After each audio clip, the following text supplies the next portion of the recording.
नमस्कार, ESPN 9 news में आपका स्वागत है।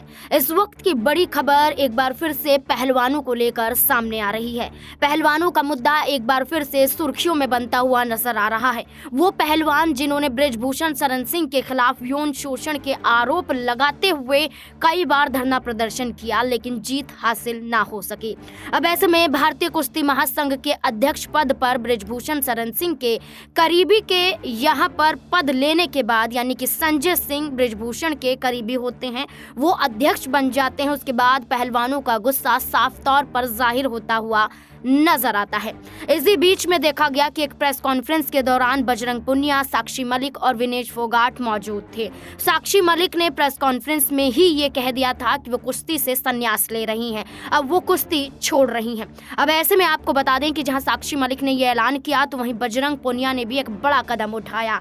बजरंग पुनिया ने अपने तमाम अवार्ड को वापस करने की बात कही और इसी को लेकर तमाम चर्चाओं का विषय अब यहाँ पर पहलवान बनते हुए नजर आ रहे हैं। इसी बीच प्रियंका गांधी वाड्रा ने भी मुलाकात की और बजरंग पुनिया को लेकर तमाम तरीके से सरकार अपने जवाब देती हुई नजर आ रही है। आपको बता दें कि यहाँ पर बजरंग पुनिया ने सीधे तौर पर यह कह दिया है कि अब ये पद उनके लायक नहीं है, ये अवार्ड उनके लायक नहीं है, क्योंकि सीधे तौर पर देखा जाए तो यहाँ पर उनका अपमान किया जा रहा है। यहाँ पर यह कहा गया है कि पहलवानों को जीत इसलिए नहीं मिली क्योंकि केंद्र में बीजेपी की सरकार है और बृजभूषण बीजेपी का सांसद है।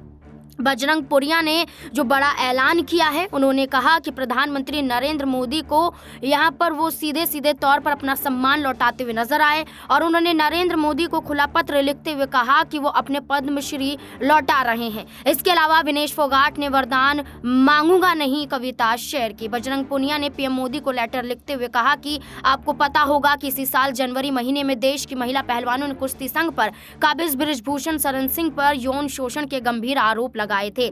महिला पहलवानों ने अपना आंदोलन शुरू किया तो मैं भी उसमें शामिल हुआ, लेकिन जिस तरीके से देखा गया कि यहाँ पर पहलवानों की नहीं, बृजभूषण शरण सिंह जो एक बाहुबली के रूप में नजर आते हैं, उनकी जीत होती हुई दिखाई देती है। यहाँ पर एफआईआर भी दर्ज हो जाती है, चार्जशीट भी दाखिल हो जाती है, लेकिन उसके बावजूद यहाँ पर कोई एक्शन नजर नहीं आता है। बजरंग पुनिया ने गृह मंत्री अमित शाह से भी यहाँ पर ये कहा कि उनसे भी मुलाकात हुई, उन्होंने भी आश्वासन दिया, लेकिन ऐसा कुछ होता हुआ नजर नहीं आया। इसी बीच दिल्ली पुलिस द्वारा भी वो रोके गए। ऐसे में पुनिया ने तमाम बातें कहते हुए अंत में कहा, मुझे ईश्वर में पूरा विश्वास है, उनके घर देर है अंधेरा नहीं, अन्याय पर एक दिन न्याय की जीत जरूर होगी। इसी को लेकर सरकार अपनी तरफ से बयान जाहिर करती हुई नजर आ रही थी।